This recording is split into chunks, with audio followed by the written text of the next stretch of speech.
What's going on, everybody? Lee Money here from the Steel City Renegades. And if you need auto parts, there's only one place that I know I go, and that's Detroit Auto Parts. Detroit Auto Parts is the official parts store of Red Line Radio LLC. They have two convenient locations on the east side. You can call 216-531-7373, or on the west side, call 216-398-7373.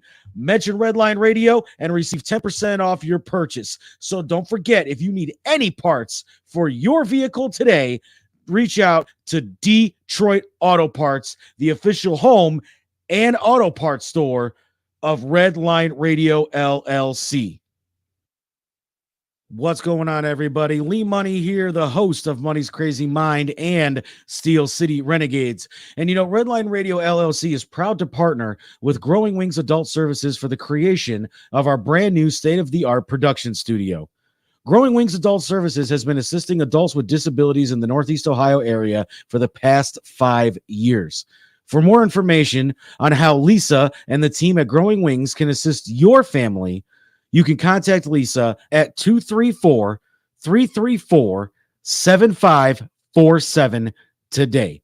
Again, that's 234-334-7547.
Thank you, people. Yes, you. Thank you. All of y'all beautiful people, thank y'all for coming out to another show. It is the TMI show on Red Line Radio.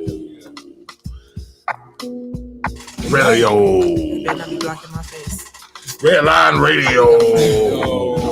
Where's the applause? Hello? Thank you, you ungrateful bastards.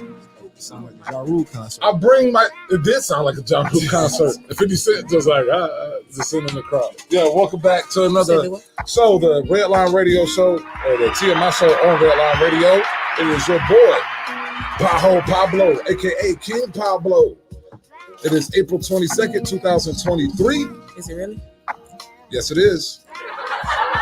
And I'm joined by the livest, the illest, the rawest, the hardest. That's cool. You can't find nobody else if you look regardless. You can look on the ground, you can look in the ocean, you can look in the forest.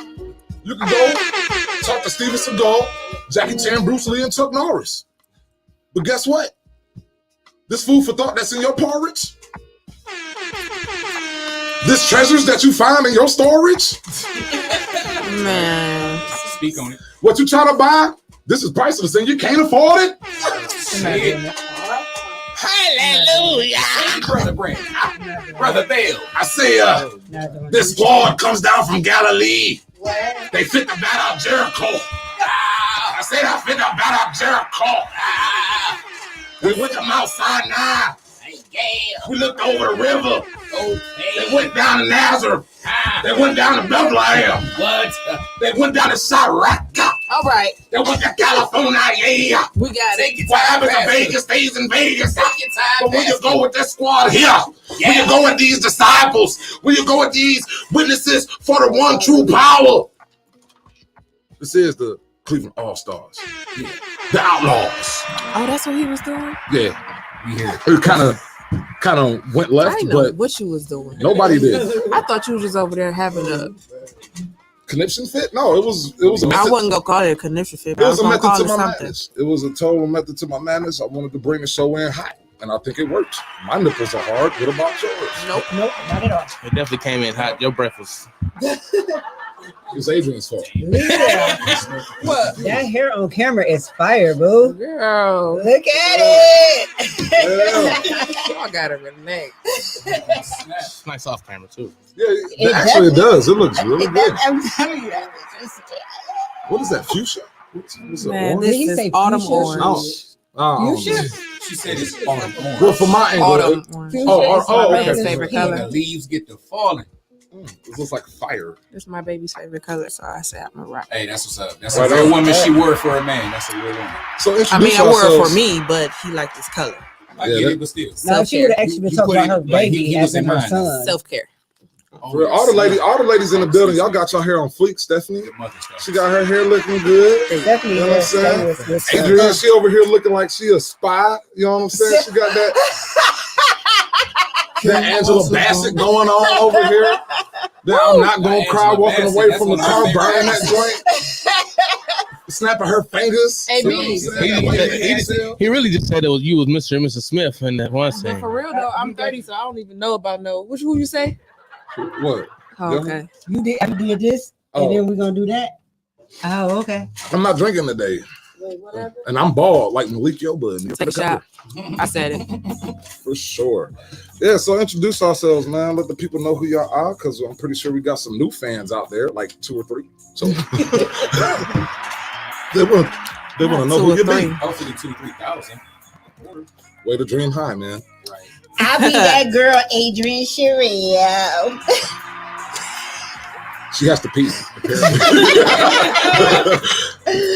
Go ahead, take a bathroom break now. Shut up. Model, actress, radio personality, stylist, owner of Body of a Goddess Beauty Studios. Follow me at a sexy ass boss chick. As You is changed AZZ. You follow me on the sexy ass I boss just chick. wanted to, Don't cut her off so she can get through it. I wanted her to say it again, so I didn't think they heard it the first time. That's Oh, why I yeah. said So, The mic a can take all that sexy breath. ass boss chick, That's a lot of breath. or at I_am_Adrian Sherrill. Thank you. And to my boot, to the right. You're welcome.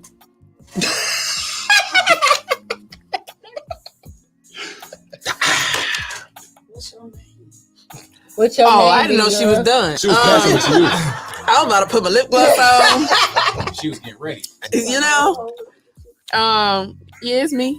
Lisa. Lisa Jai. Follow me. Facebook, Lisa Jai. I'm not telling y'all my Instagram. But go ahead. We're gonna pass it to Slick. It sounded like she was surprised that she was here. Right. She was like, Oh, I'm here? She looked at the camera. Oh, it's Lisa. I got caught on my Oh, lip that's me. gloss. Right. Oh yeah, I'm here. This is your boy Slick Nick from the 216. Y'all can find that on IG Slick Nick from the THA 216. What's happening with y'all? That? He's trying to copy off me with the That? with the Is job. that- See. Was that supposed to be slang? You don't understand swag. I don't understand. You know what I'm saying? Well, no, I don't expect no, you to sir. understand. That's swag. That? Like how you spelled I don't it. understand. THA? Was that? 216? I like Go that. ahead, Steph. What's your name? You just told him her name. It's but- over. It's over, Brandon. It's over. Don't try to use my own shit against me.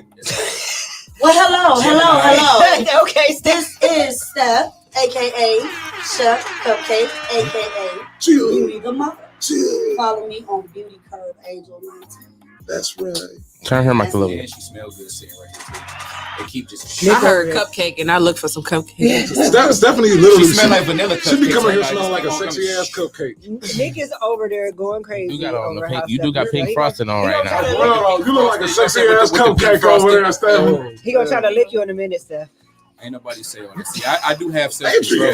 Whoa! I'm not I about was to just- going, TMI. You all took it I'm there. not a You dog. all took it there. I didn't Dogs take like it there. I just said she looks like a lovely cupcake. Look. Dogs Are you like to saying- lick, not Nick, slick I was Nick. talking about Bro. Nick. You missed what Nick said. Dogs like to lick, not slick Nick. Keep it going. So Where what the do hell do you begin these catchphrases from? It's the fact he said it more than once. I still didn't get it. So what? It rhymes with my name. You Oh, only that's 30. what You're not you- supposed oh, to get that's it. what Hey, you look, was You're doing. only 30. You're not supposed to get Ladies, it. so You're too I'm young. gonna get it. I'm gonna get it for you. Slick Nick said he doesn't lick, so that's why he's single.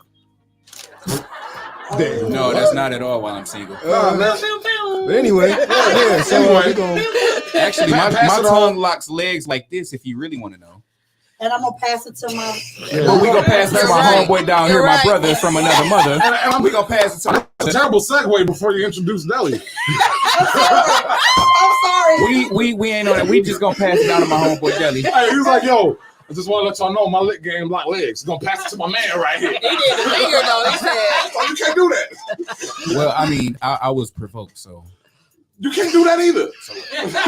go ahead. We gonna pass it to my dog. sexy Deli. No, you gonna have to change the name after that one. Real quick. Oh, man. That was not a good That's segue. wild. I love you guys. I love you too, That was But Steph. we're not gonna leave you out. Yeah, we gonna keep it We gonna moving. keep it moving. To the right? book So, of man, the book. I'm gonna introduce Tim Feed into because here's the thing: when I introduce this man, you just can't have one because if you have 4, that's too much. If you have 3, that's too much. If you have -1, then you're messing up. You feel me? But when you come to the Bucks, you gotta have 2 of them. And since his first name is Tim, we just gonna say you is Tim Buck too. I appreciate you. I appreciate you. I appreciate you. No I problem. mean, I'm just like Venom. You know, I had lost the weight, but when it came back, you know, he let me know, hey, by yourself you're Tim, but together we're Buck too. I like that. See, now that's how you put some shit together. I gave him that. I gave him that. Because I didn't know where he was going. I didn't but know he where finished the fuck he was strong. going with Finished strong. that. But yeah, Yeah, it's Buck, and then you got 2 of them, and he's like You got 2 the butts? size of 2 people. So Oh, gosh. he said you can't have 4 because that's too much, but 4 bucks is not too much to me. Like I want bucks, it's bucks. see, you ruining it, Adrian. I had it at the 2. I wrote it down. I practiced it. I was in the morning at 3 a.m. and I was like, I gotta get this right for Tim. My wife came into the bathroom and she was like, "Stop crying." And I was like, "I can't. I'm filled with anxiety because if I don't get this right, Tim's gonna eat all of our food. He knows where we stay." Who was that comment? What's up, CEO Oliver? Tyrone in the building. Yo, what up? What up? Dubbington and CEO, what All up? my fans out there, what's up? So we're gonna get up into it. We got a crazy live show. Our guest for later, Mr. Mark Banks, is gonna be in the building on Zoom. He's not gonna be in the room, but you know, we're gonna. He's here with He'll be us here. in spirit. Yeah, he'll be here in spirit He'll be here. and in vocal. And so yeah, we're gonna be getting into our show. Today's show is called Too Much Institutionalization. Now, what does that mean? Can we break that down for them? Too much institutionalization. That's a little. I'm 30, so I don't know nothing about that. Okay, Really? That's not an age thing. That's a reading thing. Too much being locked up. Too much mass incarceration. Come on. the name of the show is Too Much Institutionalizing, which by definition means established by practice or custom, as well as created and controlled by an established and official organization. It is commonly used to describe mental health patients and inmates because they have gradually become less likely to think for themselves. Normally, if a person is said to be institutionalized, it refers to them physically being in a hospital, a mental institution, or a prison. However, people can also be mentally institutionalized, and unknowingly, they find themselves losing their ability to think rationally for themselves. They are controlled by social media, society, social norms, amongst many other contributing factors that cause people to lose control of themselves and become entrapped by something within their own self. Now that's a deep paragraph right there. Yes, that's true. A relationship can have you institutionalized. Right on. And see, Never a lied thing, about that. and that brings it because this is not on our topic list, but speaking of institutionalizing, I think in the time of today we are institutionalized by violence Yeah, yes. with just not in the country, within the world. And when you have people now, I could tell that people are living in a very fearful state. There's been like 4 incidents within this week alone where you have people that goes to somebody's house and they end up shot. 2 cheerleaders gets into somebody's car on accident, they end up shot. Mm. You know what I'm saying? You have that party. There was a party, Sweet 16 party in Alabama. 6 people shoot 28 people, kill 4. And the thing is, and like I said this last week, something like that would have been like super national headline news. Right. Blew up if this was 10, 15, 20, 30 years ago. But we're so institutionalized by violence and we're so programmed within it. And when I talk to people on the street and I talk to them about topics that we possibly might talk about on the show and things of that nature, and people are like, oh, now we done got to the point where violence and especially gun violence happens so much. It's like, well, ain't no point to talk about it because ain't nothing good. So now we're just like shutting up the conversation. So now we're even more institutionalized to it because now we're at the point where we can like if you talk about it, there's no more action behind it. Now it's just annoyance. Now, wasn't we saying recently how we kind of label this being the norm now? You know, we got some it kind of goes back to that. You know, because we see it so much. It's like we're desensitized to it. I mean, we are truly like think about it. We are now truly desensitized to it. This is we have 28 people shot by 6 people. You know what I'm saying? Especially in the black community. You know, and see, before we didn't have these mass shootings. You know what I'm saying? Per se, back in the day, we would have drive-bys or violence would happen.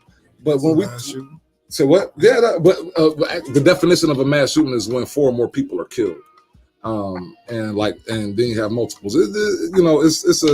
It happened, but like when you think about it, this is a Sweet 16 party. This is 16-year-olds, and some of the perpetrators are over the age of 18. That was a conspiracy. If you got 6 people doing that, you know what I'm saying, to a crowd of 28 people. So the whole adage is like it goes back to like they say guns don't kill people. Okay, that's true. But people with guns. People with guns kill a lot of people, and they have an easier capability of killing people. And my philosophy is, like if you want to kill somebody, if you want to bring them harm, if somebody really wants that to happen, they're going to try. They're going to try to bring a knife. They're going to try to make a bomb, but it's way harder to do that than to get an assault rifle and mow down 20 people. You know what I'm saying? You're not going to break a sweat. With a knife, you got to literally run around and stab each individual person. You can literally sit in your car, don't even have to enter the building and tear everybody up in that motherfucker up. So when people say, oh, well, they're going to still try to, all right. You're gonna run up. Let's see if there will literally be a casualty difference if somebody ran up into that same Sweet 16 with a pocket knife compared to somebody that ran up in there with an assault rifle or a gun for that matter. So what would you think a good solution would be to this problem? For one, like actually, and I got this from Chris Rock in the comedy special. Make the bullets like $1,000 a bullet. You know what I'm saying? Raise the gun price.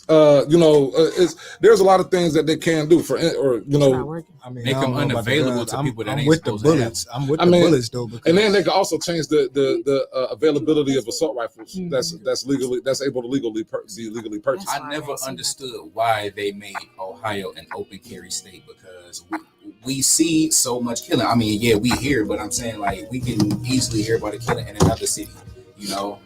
In Ohio still, and it's like it's gonna keep getting out of hand. It's been out of hand. I mean, and it's gonna continue to be that way. I just feel like if they had never made this an open carry state, it might. It just happened last year. Still, man, I do open and carry. I mean, cause you got so many people that's just trigger happy, just way too trigger happy. And that's the thing. Waiting to use it. So here's the thing. Here's what people say about the open carry thing. The open carry. Criminals don't care whether or not Ohio was an open carry state last year or 10 years ago because they was open carrying. They was already carrying. Anyway, open carry only made it. No, open carry only made it for people like us who were actually following the rules to be able to protect ourselves more because the criminals don't care about the laws. They already criminals. So they already open carry. Open carry gave us the opportunity to be able to protect ourselves and open carry back. Facts. We understand that, but I'm saying think of the people that's already trigger happy and ready to use it. That's the point. You know what I'm saying? That's the point. That's all. That's all. Yeah, we all see eye to eye with it, but I was just making that point. That's why I don't feel like they should do Oliver gun said control with the even laws. You feel me? 'Cause it's only hurting the law and buying citizens. No, not really. No, it's not. I mean, The criminals is gonna get it from back channels that ain't in those stores. You feel me? So it's not gonna affect them that they can't go into a store and buy a gun. They can get one from their cousin up the street. You make it harder for and you make it harder for those people. How do you make it harder for those people? The same way they make it harder to get drugs in here. The same way they make it harder to drink and drive. Like think about it if that gun was found during the killing. You know what I'm saying? Well, after it. The laws only apply to the law-abiding citizens. No, like honestly, there's ways you could do that, but those people that higher up in the NRA and those people that's in Congress and things of that nature, they just don't. There's literally. And I do believe that there's things that they could put in place to slow the flow of heavy artillery weapons. They're just not there. And then they trickle it down to us like, oh, well, it's just going to make it. Because literally, how many times have we heard that statement? That's like literally been put into our grain in our heads. Oh, the criminals are still going to be able to get it. That's a slogan. And we've been programmed to think that way. But think about that's it. That's the reality. That's the whole thing that institutionalizing means. When they're programming us to think a certain way so that they can put their norms on us. That's what institutionalizing is. Right. Programming us to think that we have to have the because when you say that, how many people's brains just stop and they stop thinking about solutions? Oh yeah, you're right. The criminals can still get the guns. So now that them off the street. So now we say yes. So now we say yes to everything they say because they've told us, well, if you don't go with what we say, the criminals are still going to get the guns. You know who the first people I heard say that was the NRA. That's crazy.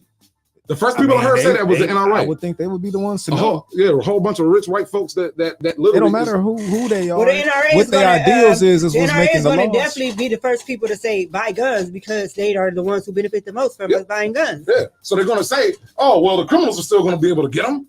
Fuck it. And look, think about just, being a person in the military or something that just go rogue and go crooked and take a deal to get some guns, shit back to the crib and shit. You feel me? Like, what you gonna do? What is they gonna do to stop stuff like that?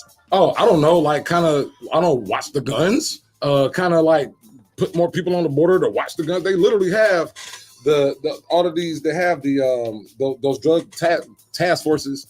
They have the what's that? The gun folks. So here's a solution. I forget the name of that. Here's a solution. So because that's always the argument. Well, the guns are already out there on the street. People already got them. The criminals are going to get them. So we can't bring all the guns in. Stop making the bullets. There you go. Oh, easy solution. Right. Just stop making bullets. I don't think you should do gun control. That's gun control right there. Stop making bullets. The bullets will, help with that. I don't think that's a part of the. I don't think making the people can craft bullets. That's a great solution. But I know, but I'm saying it's more specific to something that's going to be more effective. If you stop making bullets, even the people that already got guns illegally ain't going to be able to have nothing to put in them. That's what I'm saying. That's more specific of a solution rather than saying we need more gun laws or we need to. That's literally adding a gun law though. That's what I mean. Borders, like. So wait a minute. So basically, what you're saying is putting a solution on the table shouldn't be put on the table, but we have a solution that got put on the table. No, I'm saying the solution should be more specific and more realistic. Yeah, that's what I'm saying. We have to look at specific like what you solutions to put in place. $1,000 a bullet. Yeah, maybe stop making the bullets. They can literally if they not gonna stop making they can stop making AK-47s. They can stop. They could do whatever they want to do. They just choose not to do it. And they give us the excuse this is what I'm saying. that all the criminals are still going to be able to get them. This is why I'm saying that was more specific of a solution because the guns is already out here. Now you ain't got nothing to put in them. That would solve more of a problem than just stopping making them because it's already other guns out here. You feel me? Like, you can 3D print a gun now. You can.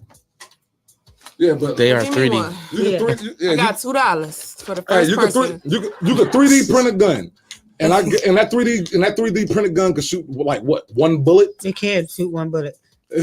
So you all right, cool. A lot of guns. That's a lot better than just being able to go down the street, buy AK-47 and shoot up a school. And not everybody know how to make a bullet, so you ain't gonna have. And not everybody knows how to correctly making a bullet or correctly do what? 3D guns. So and look, nah, because y'all ain't about to just skip past what he just tried to say. What? What you say? Go ahead.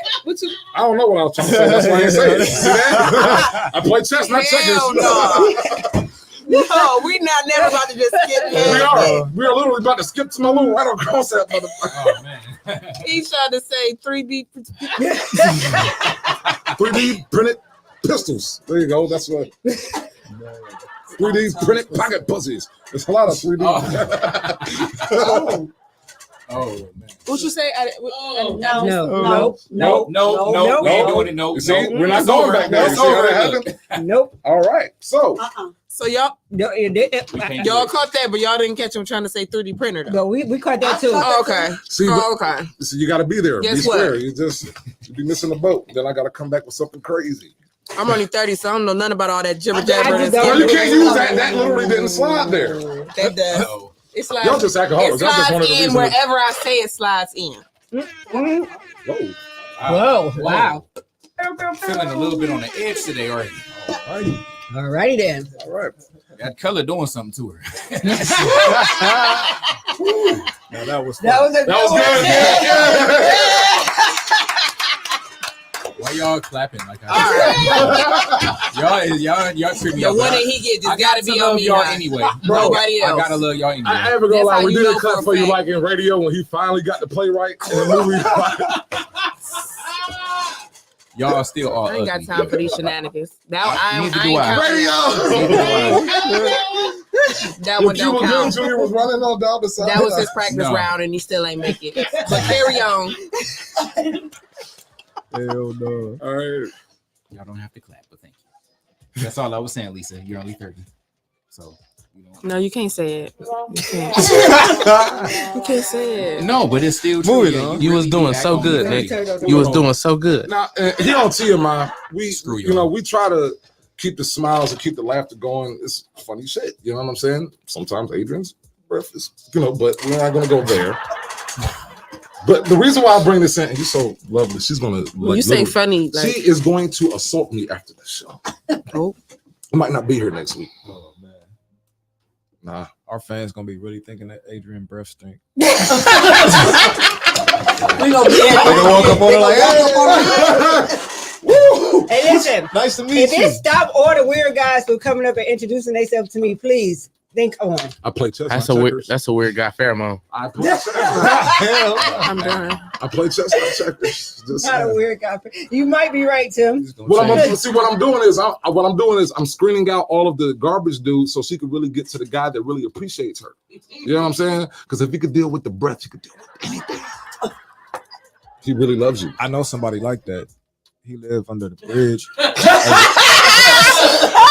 You talking about Franklin? He gonna accept you the way you know Frank. Frank. Yeah, That's where Nick introduce you to McGinnis one-liners from. Oh, Frank under the bridge. That's who lined your beard up. You did. He did. Never ever. We were both. Never ever. Go Nick back is on fire today. He He is shooting shots. Pew, Hey, man, my you beard get is- one. my Pew, beard is- you get one. It's messed up for Who real. next? You got me and B. Now It who don't look next? like it was done by Nick No, DeBar. he got me before you got here. It Oh, well, wasn't- shit. That's We good. gotta, All we right, gotta cool. do them online because ain't nobody gonna believe them. If you do them offline, they not gonna I believe was it worried. I happened. thought it looked like he did I'm it. not doing that shit online. Oh, thank you, Nick. Oh, man. Shout out Frankie. Shout out old Frank under the bridge. I'll show some pics of my work. We're gonna skip past that. All right, but the reason why we keep the laughter and everything going here at the show is because, it's a very, very tough world out there. It's a lot of sad things, a lot of serious things that happen out there, and and for real, I don't want to be that guy that's always bringing you bad news. But the thing is, I always want to be the guy that's going to keep an eye on the darkness. I want to keep a mouthpiece on the words that's not being spoken to the masses. I'm being serious here. I even got on my serious glasses. He's Batman. Oh, that's what that means. Yes. Okay. Yes. His face. You all know I'm about to go back and capture that one. We got to. You got to. He's serious about his glass. Oh, Look at his man. face. Hey, wait till y'all see the collage of He get Brandon's very faces we serious put about up, his y'all. glasses. Oh, y'all made a collage. You saw it. Did he not see it? Did I not post I'm it? sorry. I feel special. You said All you right. special? All right, no. Back to the topic again. Did he just? Because I want to be able to get this out because it's real. I saw the story. It meant a lot to me. Which one is it? Want me to come down We're there? gonna this. Oh, got you. This is because this is a thing that like really pisses me off about society, and sometimes it pisses me off about myself because I could come across a story like this and I feel helpless, that I can't help. I can't be in a position that I would like to be in, to where I could bring more, awareness to things of this nature. But that's why we're here for TMI. So I was reading the story, and the story is basically about 3 sisters who were found murdered in a pond in Cass County, Texas, after they were being reported missing. Zariel Robinson Oliver, she was 9. Amaya Hughes was 8. Tamari Robinson Oliver was 5, and they were reported missing on July 29th, 2022. By their cousin, who was responsible for their care while their mother was working. The next day, their bodies were found in the pond off Texas Highway 77 outside of Atlanta, Texas. Originally, the deaths were of the 3 black sisters had been looked at as an accidental drowning. The Cass County Criminal District Attorney's Office reported on March 23rd, 2023, that their deaths have now been ruled a homicide. Recent autopsy reports show that all 3 of the girls have been strangled and had lacerations to their face. The Cass County community has shown no outrage, concern, or paranoia over the fact that a killer is that a killer is now walking on the loose. The new Black Panther Nation has gotten involved to support the mother and to get answers to why no arrests have been made in this case. So I want to bring this topic question. Thank you, Adrian, for putting the story together. Why do you think there is no investigation? And why do you think nothing has been done to the death of these 3 little girls? Why do you think there would have been outrage of the 3 little girls if they were a different color? Say, for instance, Caucasian. And why is that Caucasian's the lives? not a color. We gotta get that one too.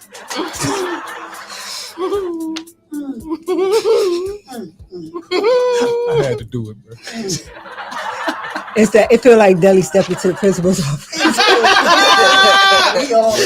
had the principal face on. You definitely did. I think it's the glasses. I'm about to call your mother. But for real, like seriously, and why does it seem like the lives of young Black children seem to have no value in this world? That's a good question. Those are good questions, because for there to be no outrage after 3 very young children are found strangled and what appears to be lacerations, which means that some hits were made to their face, and then you not only do you strangle them, but then you finish it off by drowning them in a pond. Yeah. I don't know. I can't really answer the questions that you pose because I don't know enough about the actual investigation yet to make a determination. That's the part. There was no investigation. There's a lot to unpack here. They ruled it accidental drowning. So now here's my thing. Now in the initial already, because then if they re-ruled it as a homicide, then y'all didn't see the lacerations the first time. That's what I don't understand. They simply don't care. When asphyxiation leaves a mark, it leaves the handprint. That's Not very only clear. that, it also when asphyxiation causes, you have bones, you have vessels in the eyes. When somebody gets choked, when they get choked out, the blood vessels pop, and their eyes literally turn black. So off top, you would that right there, coroner should be able to see that. Like you didn't look at that. So wait a minute, it took months for y'all to look at the girls' faces again. Oh, and then here's another thing about lacerations. And then over time, and unfortunately, a body does go through the decaying process. So y'all mean to tell me y'all was able to see lacerations now, but y'all wasn't able to see lacerations when the bodies were fresher? You know what? Ain't no excuses no more. Ain't no You see what I'm excuses no saying? more, man. No. And so when it comes down to it, I'm looking at coroner's officers. I'm looking at sheriff's officers. I'm looking at crime scene investigators. I'm looking at EMTs. The district attorney. What the hell? Why are y'all doing your jobs? How did it get this far down with this much time? Because now that's negligence of your job, and you have allowed a killer to be able to walk free, basically because y'all literally tampered with evidence. That's what made me think there's something deeper going on behind this. And when I hear a case like this, honestly, I always think, and this is where my mind goes. I'm not an investigator, I'm not a professional, but I'm not an idiot. You know what I'm saying? I automatically think somebody in the law enforcement or has something to do with that. Like, that's what I'm saying. You know what I'm saying? Like, protect somebody. I like in my own personal paranoia of conspiracy. Sometimes, but now is when you got cases like this, is because, and this is why, yeah, I would think the Guardian, but they would have like that. Who's that person? That's nobody. They could. You know what I'm saying? That's an open shut case if that's the case. You know what I'm saying? And there's like thousands of these unsolved cases. There's thousands of unsolved murders. There's thousands of unsolved quote unquote serial killing style murders. And when they're not solved, first thing I think is the suspect probably is like a cop.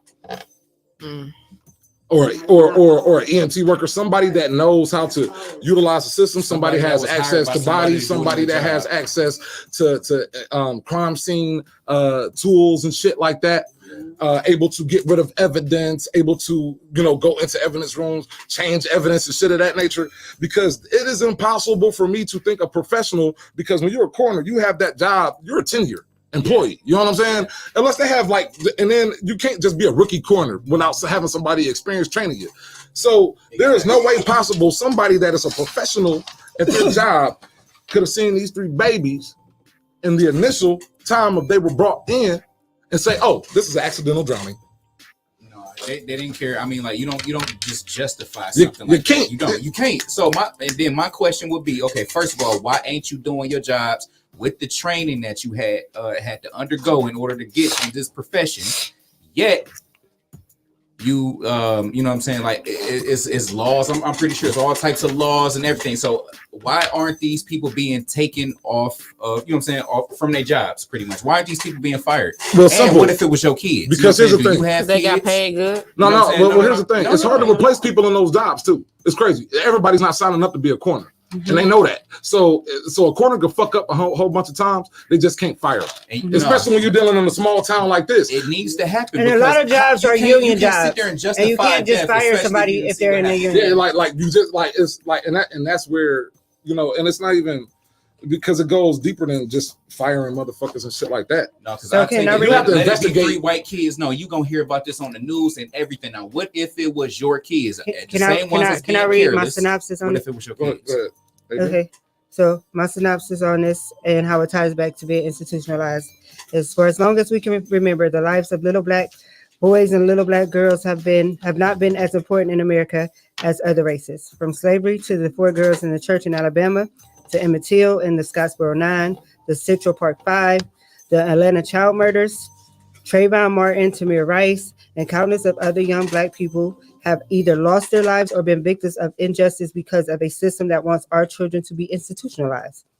Khalif Browder was held in prison for 3 years for a crime he didn't commit. He was beaten and raped, and by the time he was released, his mind had become institutionalized, and he lived with constant fear and paranoia, which caused him to commit suicide. Our people as a whole are even institutionalized in our belief that prayer and protest will stop injustice and police brutality and the killing and raping of our children. There will never be outrage for our deaths because our deaths only matter to us. Thank you, Adrian. That was beautiful. And so we're gonna leave y'all with those thoughts. Should be ashamed of yourself. We're gonna go to commercial break, pay some bills, and we're gonna come back with our guest, Mark Banks. I want y'all to stay tuned. Can y'all pay my bills too? No. I'm not talking to you. I'm talking to. They know who I'm talking to.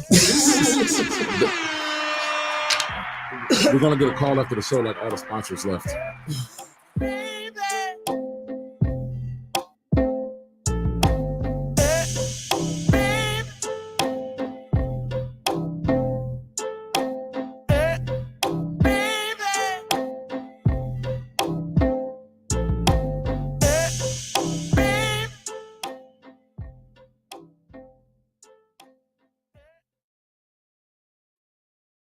What's going on, everybody? It is Timbuktu from Timbuk Tuesday.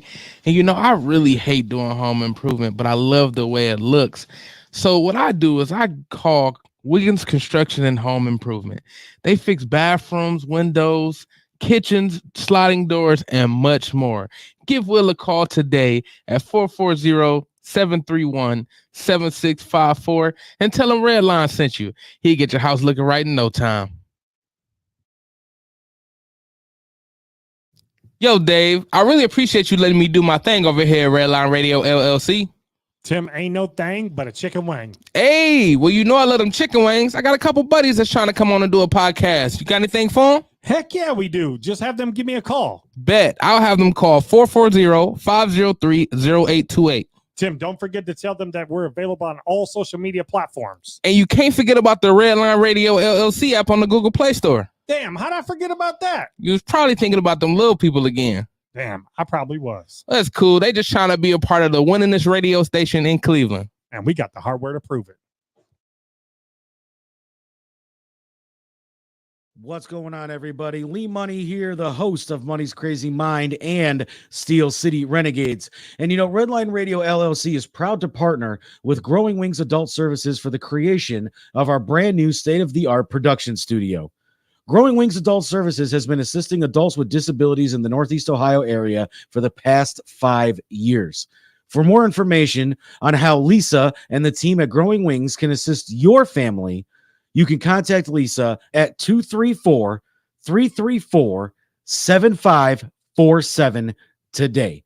Again, that's 234-334-7547.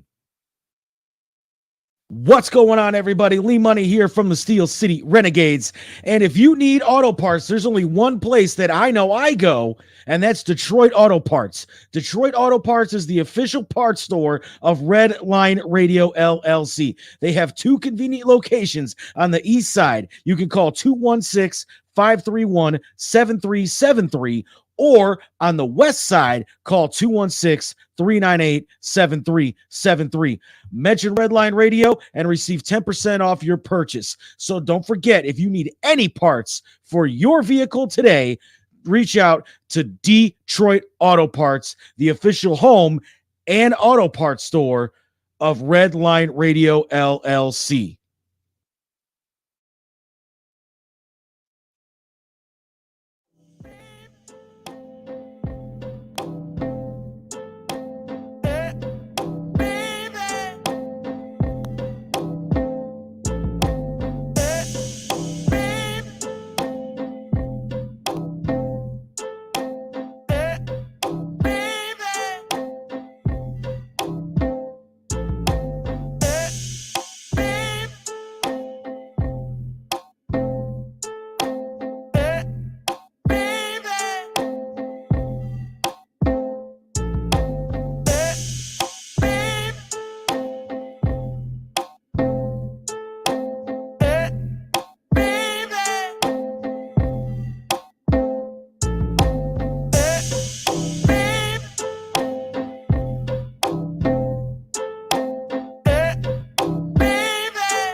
Thank y'all for coming back.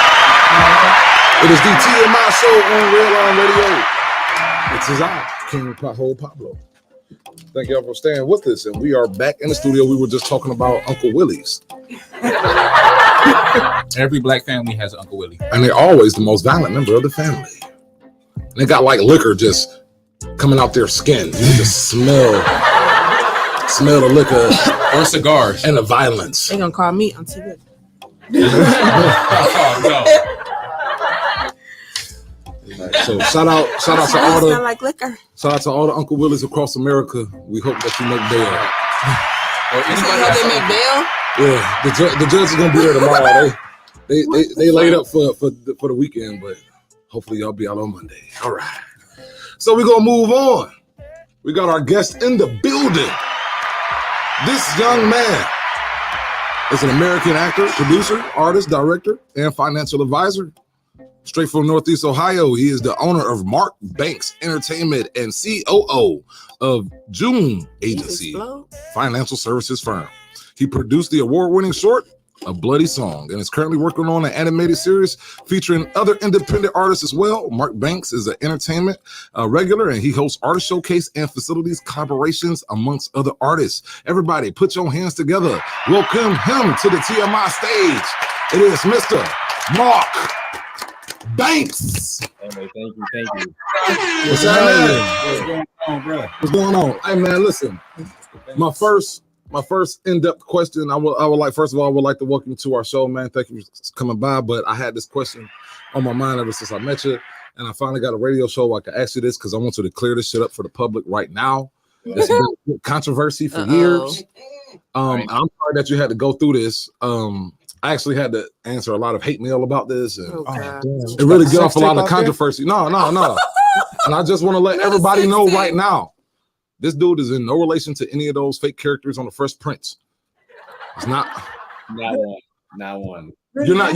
So you're not related. That wasn't based off of your life or nothing, right? I mean, maybe. Nah, not at all. All right, cool. Because you already love you. All right, so. Oh my God. No, man. Welcome to the show, brother. How you feeling, man? I'm feeling good, man. Thank you for having me. No doubt, man. No, thank you for coming. Thank you for coming. So, Mark, man, tell us what you got going on these days, brother. It's crazy. Man, a lot going on. So, literally just wrapped a table read for an animated series I'm working on. It's called Moke.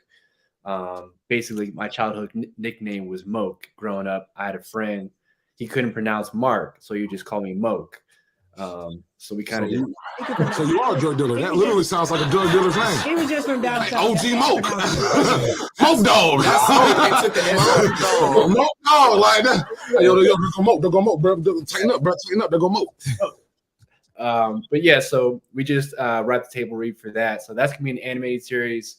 I'm gonna be featuring a lot of like different independent Cleveland artists, bringing their songs to the light, and actors and comedians. We got a really talented cast that came out. I mean, I'm really excited about the project. I mean, it's going to be hilarious. It's going to be kind of like Boondocks, something along those lines, a little anime to it too. But yeah, it's that's. Are you doing the animation, or do you got somebody doing the animations? Oh, that's not my thing. Yeah, I have someone doing the animation. He's got a lot more experience in that department than me. But I wrote the script, produced it, and I'm directing it. But yeah, I got someone who's really good at animating. So it's really good. I mean, I saw some of the edits he put together already. It's going to be hilarious for sure. Right on, brother. Right on, man. And best of luck to that endeavor, man. Make sure, man, when it drops out, man, you come over here on TMI, man, and we go ahead and give you some good promo, and we get some free stuff. Yeah, free. You already know. Yeah, definitely. Free stuff. Free merchandise, or you're not allowed back on. No, I'm just playing. No, just all right. Now, I just want to read. Can I be on the voice read? Absolutely. Yeah, we're looking for more characters. You have menus, food menus. You got a Cleveland actor right here. Yeah, it's like we're looking for mostly local actors. So yeah, right here. He meant right here. So yeah, if you're interested, you can shoot me an email. Take it to the bank productions@gmail.com. Just shoot me an email. Yeah, I mean, I'm always casting new roles. I'm writing new episodes constantly. And it's gonna start off as a YouTube series and kind of grow from there. But every episode is gonna feature different characters, different independent artists, and their music. So just kill it if I get in there.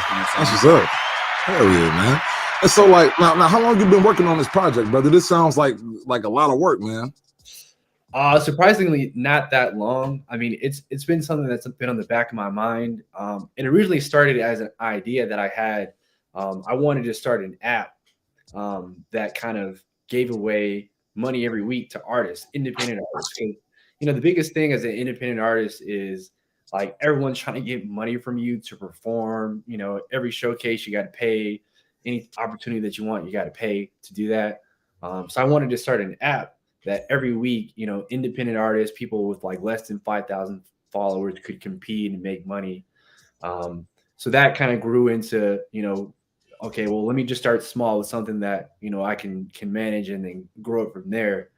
So I came up with the idea, to kind of take stories from my own personal life and add in characters from people that I've met over the years, and that's where the show came about. So the show is going to feature independent artists and help them grow their brand. Hopefully everyone can kind of make money from it. Get their songs out there. However many views that we get, it's going to equal dollars for them. Because we're going to be featuring their music on that episode. So eventually I will get to the app, but this is kind of like the starting ground for that. Right on. Yeah.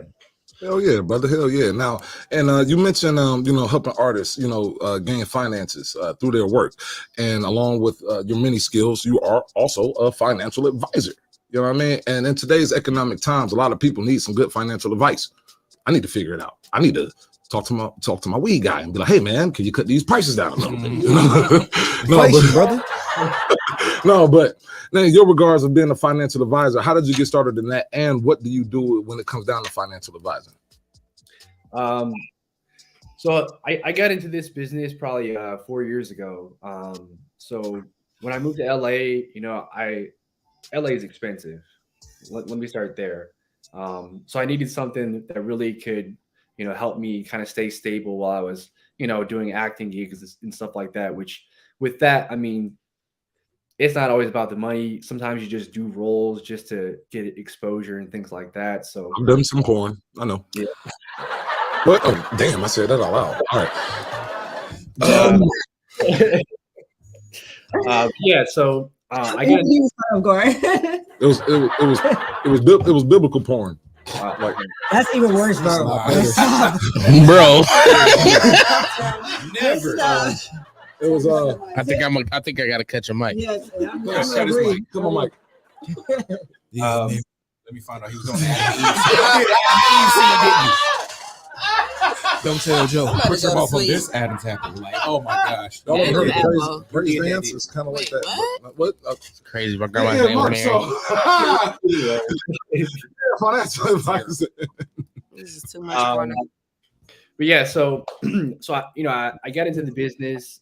I saw a Craigslist ad about an opportunity to, just use my sales skills and stuff like that. It was kind of like weekly pay and a lot of things that just kind of like rung a lot of bells for me. And I was like, okay, this is something that, flexible schedule, kind of work my own hours, which is good. If you're trying to be an actor and things like that, you got to be flexible. So I found the opportunity, I got into it, and I kind of fell in love with it. I saw the impact that I was having on a lot of people that I was helping. So is it like business to business, or are you helping out with people in their personal finances? So when I first started out, I worked for a company that worked with union members, getting them set up with like life insurance, supplemental health products, things like that. So kind of like looking at their financial situation that they currently had and kind of put it all together in terms of like final expenses, income protection, things like that. So I left that company, and then me and my business partner, who I partnered up with at that company, we ended up starting our own brand. You can find us online, youngagency.com. So we now do retirement planning. We do like 403B rollovers. We do IULs. We do annuities. Go ahead. That's a big word. I ain't never heard. Annuities. I was just about to say that. Annuities. I've never heard of that. Like how new did it have to be? Like I have some oddities. I'm so mad. Oddities. Some currentlies. Like I have some bad current bills. So what's up with annuities? I think we all do. So annuities help people create a lifetime stream of income. They either take like a lump sum of money, or they can make like gradual payments over time. They pay that money to an insurance company, which helps them grow those funds. They protect their principal, so it's guaranteed growth. You don't have to worry about like stock market fluctuations. We knew this. This is for the people. This is for the people for sure. And I think everyone should. No, Adrian tried to rock me like I was stupid, bro. Like I ain't know what a nudity was. I ain't know what a nudity was. I know nudity, but Like they go, like naked. That's what all these. see, Adrian, she act like she read an encyclopedia or something. Like we don't know what the big words mean. Go ahead, bro. Let them know. And I'm taking notes, but yeah. And that's a dictionary, not an encyclopedia. Whatever. They both got words in them. Yeah, it's something that we all should do. A lot of people have 401ks, and right now, if you haven't checked, your 401k is probably getting destroyed by the market. So a lot of people are taking their 401k money and putting it into a safer product called an annuity, which creates a lifetime of income versus only what you saved. In a 401k, you get a little bit of growth from the market, and pretty much it's only what you put into it. Versus an annuity is the insurance company is going to pay you money until you die. So it's like, so we do all types of products like that. You're gonna have a whole lot of drug dealers hitting you up after this show. I'm a drug dealer, but not the drug. Hey, it would be smart. Like, real, we gotta clean this up. they gotta make yeah, I mean, it's a really good business to be in. I mean, what drew me to it the most was residual income. Like being an actor and things like that. When you do a TV show or a movie, you get residual income from that one performance that you did. It's the same thing in the financial industry. I help someone out today, I'm going to get paid for that thing for 10, 20, 30 years or however long that person is living. So that, for me, I was no brainer. Yeah, we got to keep them alive. Like, OG Ma, I need one of them annuities. So now I'm invested in your life, nigga. So now we done talk the money. You know what I'm saying? We done got to, we done talked over your art. Now you're also a promoter, and man, you right now we working on some things. Shout out Chef Carolyn and Exotic Cuisine. You know what I'm saying? You already know what it is. 12703 Lorraine Avenue. Go ahead and get you some good Caribbean food over that way. Yeah. Indeed. So what you got popping over the Exotic Cuisine, man? Great establishment. They're working with a great businessman like yourself. So let them know what's going on. Man, shout out to Saint, by the way. But yeah, shout out Saint, man, big bro. A lot of people. Who is it? Yeah. No, Saint is Franklin. That's what I was thinking. I was like, he was showing no Franklin. Not Lil Saint. Right. May 6th, we're hosting another artist showcase. So this is back in action 2. Last month we did the first back in action. Back in action 2 is going to be May 6th, 9 o'clock. Right on. We got a lot of great artists coming out. I'm really excited. We got some hip hop and R&B artists coming out to perform. It's gonna be a great show. I'm really excited. For me, like this is just an opportunity to help out. Artists get their brand out there. You a cartoon with that smile. When you said May 6th it is? Yeah, it's on May 6th. That's the day before my show. You can get tickets on Eventbrite, or you can pay at the door. My man Ryan Polk will be at the door. Shout out Ryan Polk. That's a funny dude, man. Shout out my man Ryan Polk. Me and Ryan got a Professor Clump joke together. You only care about Ryan, not you, Tim. All right, y'all. This has been TMI. Y'all have a great night. Hello? You come on mic. No. Right on. Now, when it comes down to this showcase, man, and so for anybody that hasn't been to one of your shows, what are they looking to expect if they're coming out to a Mark Banks event? Me. But I'll be there, Mark. Yeah, at least that's something they got an R&B group. They're trying to bring it out. But yeah, I mean, the show is all about promoting local artists. A lot of people think like you have to go somewhere else to make it work in terms of music and everything like that, or to join a major label. But there are so many independent artists that have been successful, like E40. Like they never signed a major record deal. Yo, noise was that? I'm sorry, Mark. I think Tim farted out of his throat. I didn't know what the hell that was.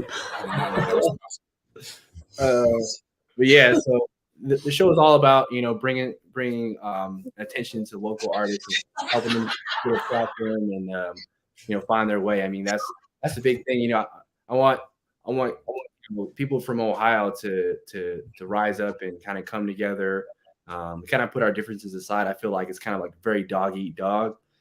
Whereas like in LA, like when I was out there, I mean, artists come together all the time. It's like, hey, you rap, I produce. Let's put something together. We're not going to charge each other. Let's just we'll take money on the back end. Hey, to speak on that, and this is a thing, and I'm glad you said that because we traveled, we've seen like other cities and how they treat other artists, and the thing is with Cleveland, the difference is we don't have like no major labels or nothing, here in our city. Label. Like the reason why it's dog eat dog is because we don't have no food. When you think about it, it's easy to collaborate with artists. If you're in Atlanta, it's easy to collaborate with other artists in Atlanta because your music is actually going to go somewhere. There's a high chance. LA, same thing. New York, same thing. And Cleveland, we fighting over to get on the RTA bus. Man. You know what I'm saying? Like, it's not, somebody to cut my grass? It's Cleveland is the pride land. It's slim pickings out here, but I noticed that there's other cities that's like Cleveland. That's not where they're not around a major market. Their scene is always cutthroat. It's always dog eat dog because it's not. It's all literally the only people that's going to get out that city is the best of the best. You know what I'm saying? And they usually have to leave, and it takes a lot to get out. So we appreciate what you're doing in the state of Ohio because we definitely need more unity, but we also need food here. So we could break this bread. Like the reason why it's dog eat dog, there's no bread to break. How we gonna eat? There's no bread. We're gonna have to if man's got some bread over here, you try to take the crumbs. You know what I'm saying? Like so with brothers like you out here that's really trying to bring artists together, and really working diligently to do that is greatly appreciated, man. So as an artist, thank you. So keep doing your thing too, bro. Yeah, I mean, that's why I do what I do, man. Like it's not about money. At the end of the day, if you the last name is Banks, don't lie to me. Yeah, money. Don't lie to us, Mr. Banks. You liar! You're a financial advisor. You're a financial advisor. Your last name is Banks. It's all about the money with you, man. You make money. Like, come on, bro. I mean, we're live here. This business, Mark Banks Entertainment, it's not about the money. It's it's really about helping people. Amen. I want to see. Don't hit my car. I don't want to just be successful by myself. It's no fun. I want to see everybody else successful and having a good time. Amen. I've had the opportunities that a lot of people don't have to get out and to see the world and to see what's out there. And now knowing what's out there, I'm like, we got to have this here. Like, we got to have artist collaborations. We need to have like studios with like everyone coming together. Like the things I've seen in LA is like, wow, like people are out here on the daily, like living as an artist. People are registered with, PROs. They're writing songs, getting paid for writing their songs. People are producing different world out there. Different world. Wow. Cool. So listen, I'm just gonna give you a heads up. Me and Deli, you're gonna be cool with us, like just crashing at your crib, right? Like you got a couch. You did the devil thing twice. We're trying to get out there. We're trying to make our dreams come true. So you can't even deny this. Hold up. Yeah, man. He gave you a face. We're gonna sleep on your couch. We believe in you. We believe in you. Like we're gonna make sure that you make it. Oh man. I'm a vegetarian, so just make sure you got y'all sleeping on his couch. Like, are you sharing the couch or y'all? I'm pretty sure this man has 2 couches. Yeah, pretty sure. I mean, He not probably got everybody a whole has section. I got an Xbox too, so I'm gonna bring a whole section. Y'all going to a club now? He did do that look like Xbox. Yeah, Xbox. I mean, anyway. Hey, he gonna be like, "Hey, Tim, cut a mic." Oh man. You got Xbox? No, I don't really play video games like that. I used to, yeah. It might teach me. Hey, too busy making the moves. That's what's up. So now, is there any shout outs that you want to give, man? You're a very important guy making important moves, man. I know you got a good solid team behind you, man. Go ahead and give some shout outs. Oh man, Shut up, Lisa. Lisa, stop it. Stop. First of all, shout out to the whole TMI show. Thank you know. I said me. She's oldest. She's wearing in the Temptations. First of all, I'm only 30, so therefore you tried it. Oh man. Everybody got to take a drink. It's a weird thing, ritual that we do. Take a drink. Even though mine is like water from being ice. He watched the show before. Yeah, he knows what's up. Yeah, man, go ahead and give me a shout out. Wait, hold that back up. He got some sweet tea. he had his cup right next. This is a little vodka cranberry. Oh, hey. He said it's who? Hey, my man said, "Hey, Nick, shut the fuck up." He like, don't play me like I'm sweet. I got sweet tea. I ain't no sweet tea. Tea. First of all, we drink real drinks it over almost here. looked like it was tea. No, it looked like it looked like cranberry juice. To those of us who drink maybe it's vodka and shades. cranberry. All right, Let him give a shout out. He like, let me show you again. Look, wait. Let me take the shades off. Okay, yeah. Maybe that's what it was. Don't mind him with this. He's a part of the Make-A-Wish Foundation. I wish I was. Remember those kids we bring Make-A-Wish kids here every week and let them. He was one of those kids on He's our tax 39 cents a day. I gave him 45. So yeah, man. So give your shout outs, brother. Yeah, so I mean, I just want to shout out, everyone that's been a part of the Back in Action crew: Nye Marie, Alex Created, Jude, Eddie Pearl, Bose. I can say Eddie Guerrero. Eddie Pearl. Oh, did you say Eddie Guerrero? Eddie Guerrero. No. With your son. Yeah. I don't have him. Shout out to you too. Doing what I can over here, guys. He said shout out to you, Lisa. Now shut up. Hey. How you do that dance? Whoosh. We don't know. You mad? No.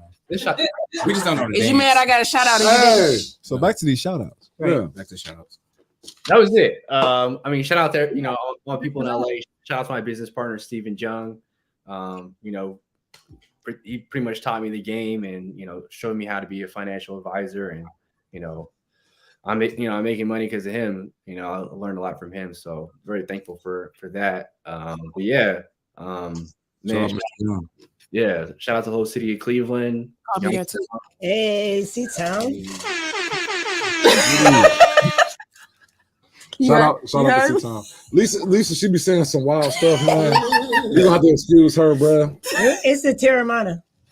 No, it ain't. It's messing with It's me. This is me. It really is. Please accept me for who I am. We won't. So listen, we're going to give a big, let everybody, our TMI audience, let's give a big round of our applause for the Mr., the great, the soon-to-be legendary, Mark Banks. I got hands, not paws. Mark Banks. Can I get that email one more time? Yeah. Oh, yeah.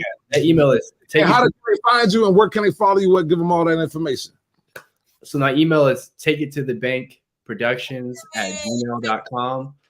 You can find me on Instagram, Mark Banks Entertainment, or Mark BZ Banks as my personal. Facebook, Mark Banks, all that. So YouTube, same thing. I got music out there. The Moke soundtrack will be coming out pretty soon. You can catch the animated series on YouTube also, Mark Banks Entertainment. Let's go. Man, you're a busy dude, man. Listen, it sounds like you don't sleep, but we're going to try to let you get some of it, man. Thank you for stopping through to the TMI show. You know what I'm saying? Make sure y'all stop at the Exotic Cuisine May 6th. What time that event start off, man? 9 p.m. 9 p.m. 12703 Lorraine Avenue, 9 o'clock, May 6th. So we're going to have you, you know what I'm saying, stop back through the show, man. One of these days, brother, you got a free pass, man. Let me know. No doubt, man. And we appreciate you coming by. You'll be right next to me. Hey. He's like, hey, that's what's up. Hey, my man Mark, man. Thank you so I'm much, not shooting no appreciate shots. you coming Hold through. up Appreciate now. you coming through. We're gonna go ahead. We're gonna run us a quick break. We're gonna see y'all in 2 minutes, pay some bills. We're gonna come back with some more stories. We got more games, and we got love and life with Deli on. Make sure y'all get some of that love. Make sure y'all get some of that life. We're gonna see y'all in a few minutes. This is the TMI show on Redline Radio.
What's going on, everybody? Lee Money here from the Steel City Renegades. And if you need auto parts, there's only one place that I know I go, and that's Detroit Auto Parts. Detroit Auto Parts is the official parts store of Red Line Radio LLC. They have two convenient locations on the east side. You can call 216-531-7373, or on the west side, call 216-398-7373. Mention Redline Radio and receive 10% off your purchase. So don't forget, if you need any parts for your vehicle today, reach out to Detroit Auto Parts, the official home and auto parts store of Redline Radio LLC. What's going on, everybody? Lee Money here, the host of Money's Crazy Mind and Steel City Renegades. And you know, Redline Radio LLC is proud to partner with Growing Wings Adult Services for the creation of our brand new state-of-the-art production studio. Growing Wings Adult Services has been assisting adults with disabilities in the Northeast Ohio area for the past 5 years. For more information on how Lisa and the team at Growing Wings can assist your family, you can contact Lisa at 234-334-7547 today. Again, that's 234-334-7547.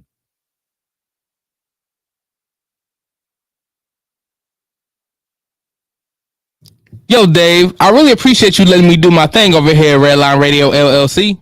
Tim, ain't no thing but a chicken wing. Hey, well, you know I love them chicken wings. I got a couple buddies that's trying to come on and do a podcast. You got anything for them? Heck yeah, we do. Just have them give me a call. Bet. I'll have them call 440-503-0828. Tim, don't forget to tell them that we're available on all social media platforms. And you can't forget about the Redline Radio LLC app on the Google Play Store. Damn, how'd I forget about that? You was probably thinking about them little people again. Damn, I probably was. That's cool. They just trying to be a part of the winningest radio station in Cleveland. And we got the hardware to prove it.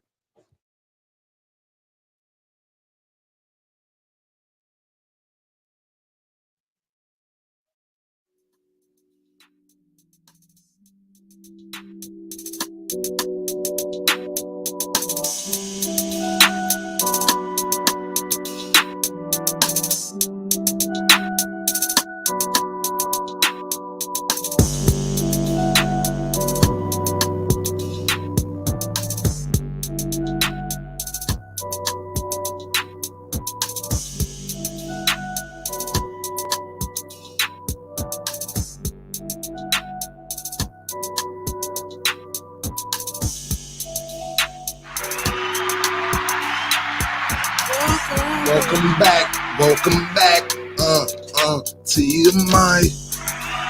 Welcome back. This is our show. Welcome back. Yeah.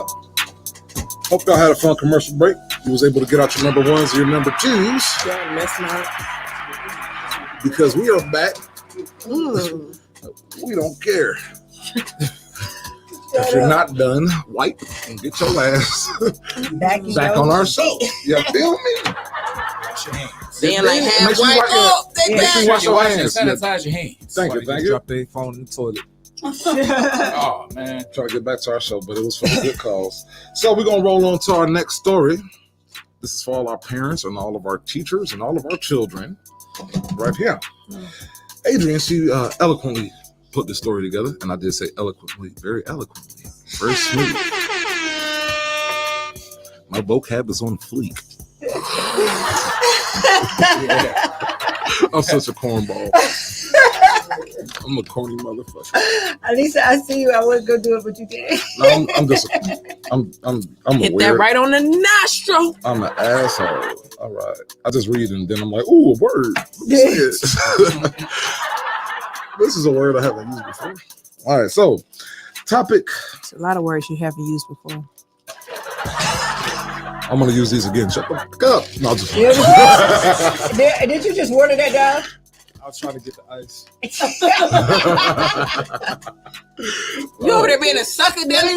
You can't handle it. Hey man, quit. It wasn't nothing but a try. Detoxing my liver, goddamn. It was a try. What you think that is? What you think that's doing? You got 720 different niggas. Wait a minute, man. You can't be detoxing on the show though. I'm doing a deli detox. That sounds like some Bobby Brown shit. Call it the deli tox. That literally sounds like some shit Bobby Brown would say.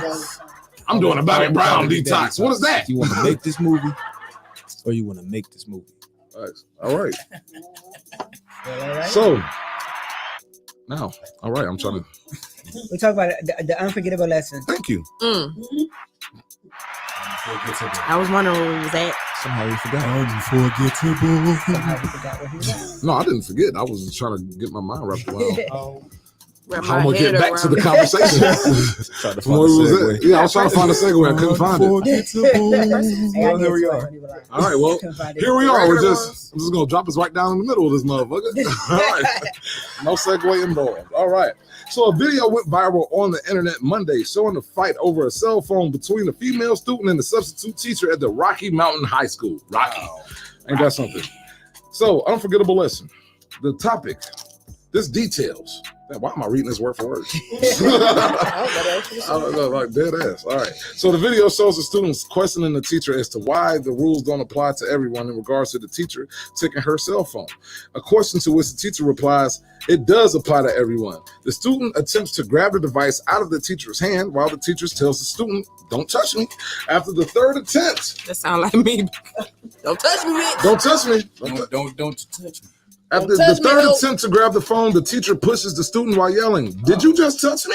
Oh. Did you just touch me, bitch? The student responds by taking a swing at the teacher, And then with got the her teacher ass. throwing several swings back and initiating a full-out brawl that ends with both the teacher and the student on the ground, with the teacher on top of the student forcibly holding her head down, telling the other students to go get a teacher, while she had her in the sharpshooter.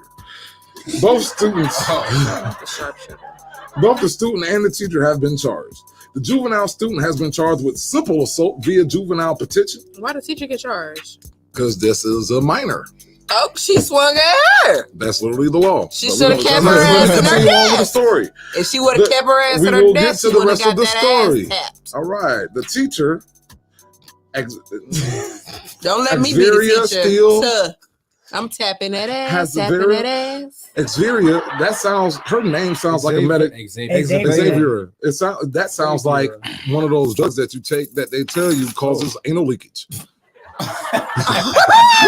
You know If you what? experience lightheadedness, If you had please Xveria, consult with your doctor. So is her name is not Xavier. Her name is I didn't say Xavier. Her name is I couldn't pronounce Javier. it. Whoa. Javier. How is it spelled? Javier. Javier Steele. How is it spelled though? That's how you. So if we say Xavier in English and Spanish, It spells like she runs the school Well, she that should the have stayed where X-Men she was goes born to. at. Because ain't nobody about to try to figure that out. All Well, right, I'm she not- should have. Her parents should have kept it I'm where not it's going to supposed say to be. Xavier. How you say it? Javier. Javier. Okay, thank you. She looked good. Okay. Javier Steele, who has been employed with the Nash County Public School System for about a year, was charged with simple assault as well.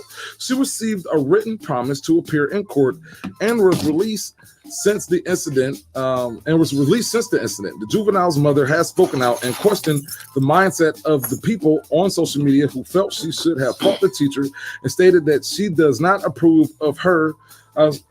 She tried to fight the teacher, didn't she? Approve or support the actions of her daughter. Thank you. I just lost my place right there. Of her daughter, and that she would be adding additional consequences to the ones the juvenile had already received, including permanently confiscating the cell phone the teacher that the student feverishly fought and got her ass kicked for. That part. Javier Steele. That sounds like some cheap metal on Asgard. No, Javier Steele sounds like a really good perfume. I was about to say it sounds like perfume to me. Sounds like a perfume. I'm glad I wasn't the only one there. Smell like Javier Steele. Whoop that ass. I can see the Cheap box funk in the butt. with it written in like gold brazen leather. Javier Steele. Your body smells a little juvenile. Kick that ass with Javier Steele. All right. So, questions of the day. I'm done. First question. The question is. It says the question is that who was in the wrong. Oh well, yeah. The Maybe you should student. put a comma there or something. The student. Like an exclamation Because if point. she would have never All right. swung, she In would have question- been gone home nice. The question and isn't who is in the wrong, which is the bigger question that circulated the internet, because it should be very clear that both the teacher and the student were wrong. The real question is the teacher, being an adult who is trained to prepare for these types of situations, should they occur and had an trained ethical to right? whoop some ass. to viciously hit a student? That's the question that you had, Adrian? Because that sounds like a question you wanted to It ask. sounds like it's just shifting the blame back to the teacher. Then we talking who wrong and who right. Yeah. So let's go to the question. Do y'all think that the teacher should have whooped that student's ass? I do. You get some teachers that feel Whoever like they have to raise your hand if y'all think the teacher had the right to lay the smack of down on that kid's candy ass. I mean, she didn't have. I ain't gonna say I condone it, but she had a right to. But I mean, I guess it's if that student would have never swung on her, if that student would have stayed in her seat. If her parents would have told her, if that student would have never pulled her phone out. And then her mother literally said, hey, she's going to add additional punishment onto her actions. So even the mother is not supporting the actions of her daughter. And I remember growing up, elementary school I went to down south. It was called Pilala. Okay, and every year they used to send a note home before the school year started. The first day they would send us home with a note, and it would ask permission from the parents. If your kid needs to be disciplined, do you have the right to corporal punish your kid, like whoop their ass? And I remember the ass whooping that the kids got, and we had a paddle, right? It was a glass paddle with holes in it. It was a glass paddle with holes in it. Now I remember, and this was 1990. Your ass is right? glass. I started going to that school in 1989. The first year it was a wooden paddle. But with technology, they upgraded the ass whooping to a glass paddle. So, and I remember, now my mom, she didn't sign that because I knew if I acted up in school, then I was going to, they didn't want nobody. My mother really wanted to save her the ass whooping she was going to give to me. She didn't want that satisfaction to go to anybody else. So she didn't give them permission. She wanted to get all the ass whoopings out of me. But, and here's the thing. Now, there were parents that signed off on that. And I remember vividly walking past the principal's office don't do it yet. And hearing the kids getting their ass whooped in that office. And it sounded god awful. Like a whistle, because the hoes make a whistle sound. And then when they connect, get your cup ready. It's stuck in the skin and pull that pain. Hey, B. What's up? Get it ready.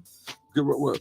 Get it ready. Oh, yes, paddle? Put it in your hand. You open this up. Because y'all talking about paddles, right? Oh, damn it. You open this up for this one. Go ahead. So I'm only 30, right? I wasn't in that paddle life. You open this up. So therefore, you got your ass whooped when you got home. Right.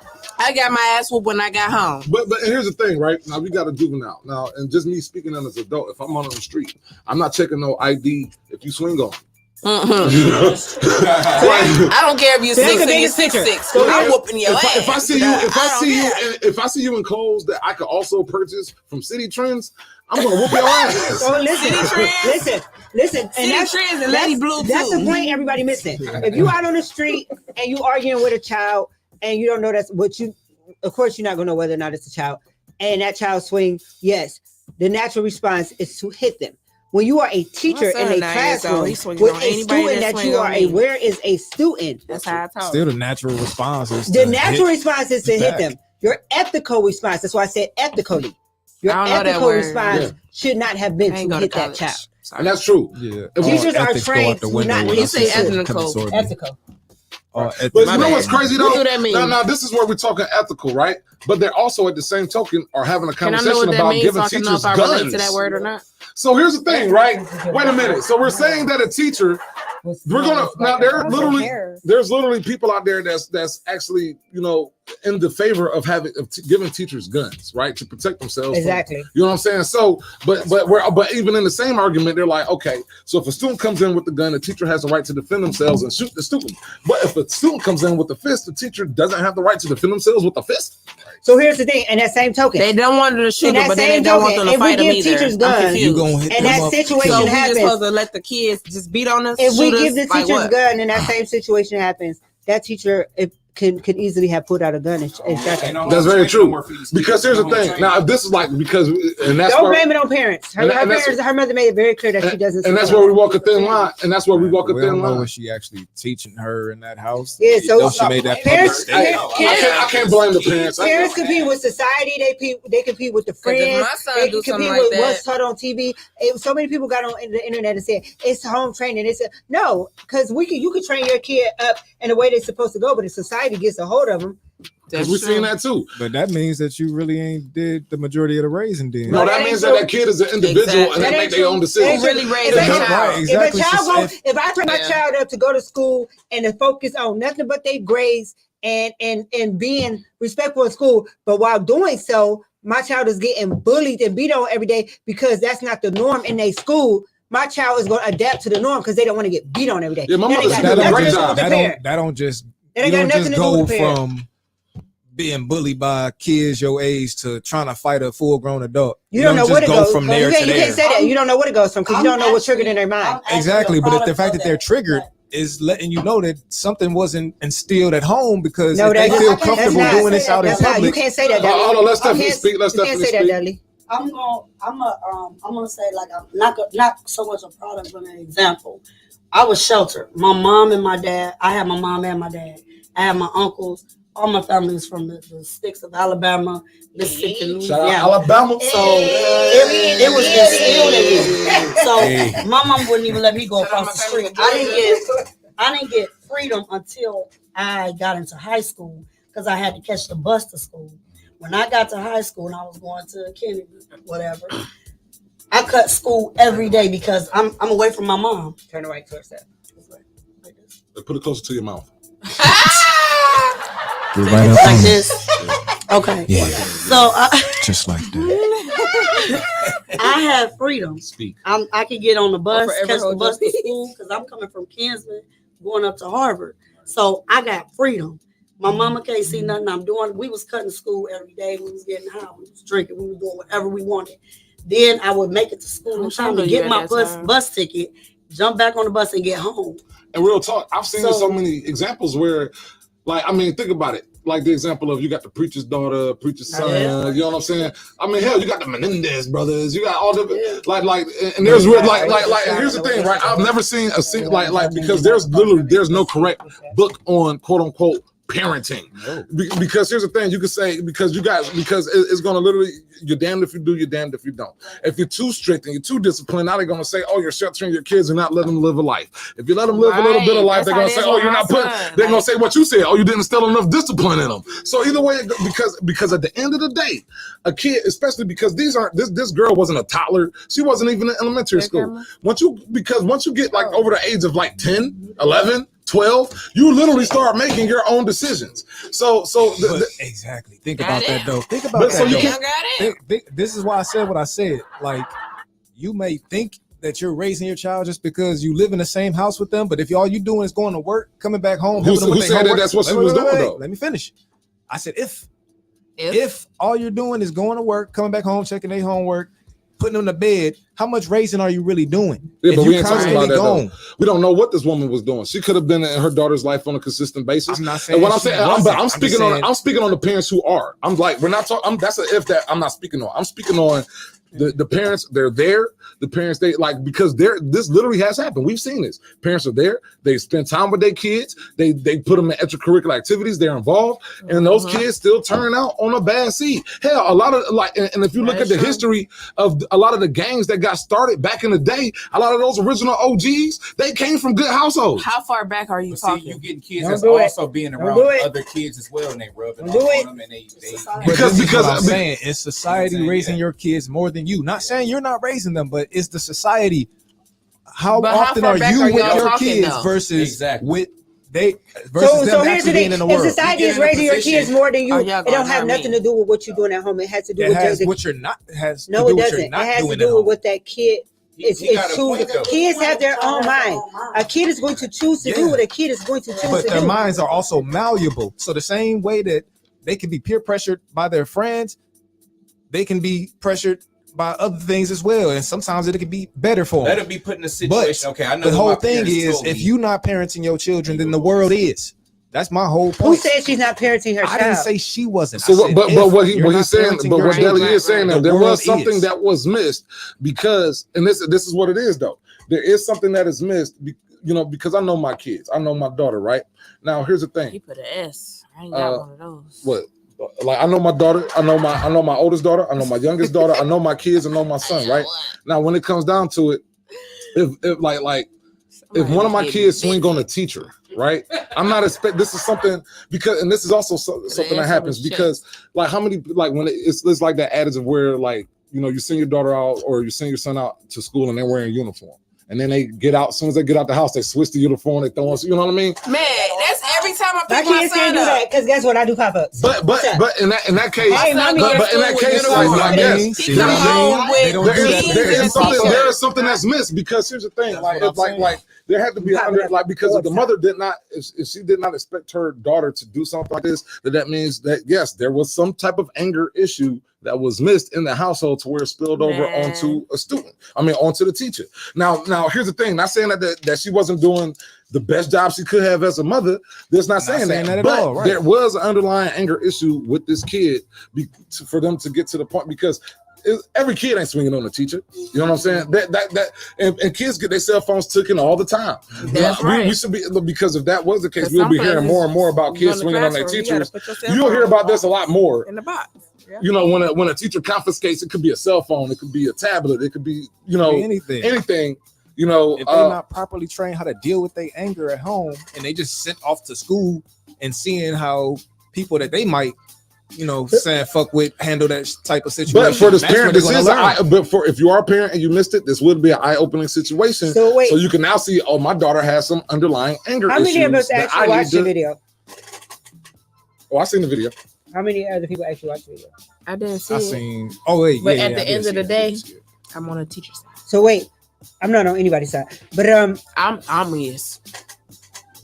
So the second question was, what constitutes contact? Because there is reports that the teacher had a right to swing back because the teacher hit first. But if you watch the video, because the student hit first. But if you watch the video, the student didn't hit until after the teacher actually pushed her.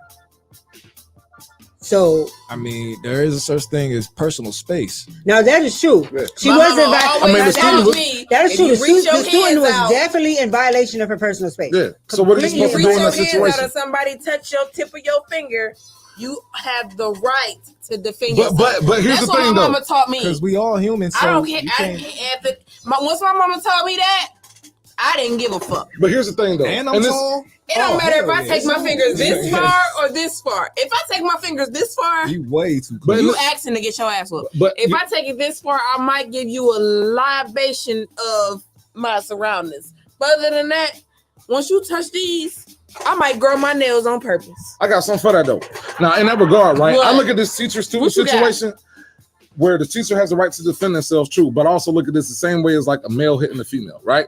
Because you have also the option of walking away. That classroom door was not like locked shut where she couldn't leave with the cell phone. You know what I'm saying? So true. Now here's the thing: if the student is violating your personal space to that point, I'm pretty sure that, like she said, go get a teacher. Go get that school has security guards. Me waving my hands. So can I tag in? So yeah, tag in. What are you doing? Deli has the right to defend himself. Stephanie has the right to defend herself. Nick has the right to defend himself. Lisa had the right to defend herself. Defend myself. I had the right to defend myself. I don't have the right to defend myself. You have the right to defend yourself. Stephanie, I take that back. You don't have the right to defend yourself. Tim has the right to defend himself. That teacher did not have the right to defend himself. Stephanie does not have the right to defend herself. I do not have the right to defend myself because we've all taken oaths working with kids. We've assigned an assumption of the risk clause that says we know. I know that's why I didn't include you. We said that we understand the risk when it comes to working with this group of kids. We understand what can happen, and we are still taking the job knowing that this can happen. Right. And we are forfeiting our right to then retaliate. Yep. Because I had a little girl spit in my face at one of the residents. I've been punching out of his bed. This tattoo right here is how to bite mark. I've been stabbed. I've been doing all the best. I work with troubled teens as well, and this is very hard, true. I would never give up any. Listen. Well, then you wouldn't be in that position. You know what I'm saying? Like, because here's the thing, like, and this is just what it is. When you and this is one thing that I do understand. When you're working with adolescents, you're working with teenagers, you're working with kids, right?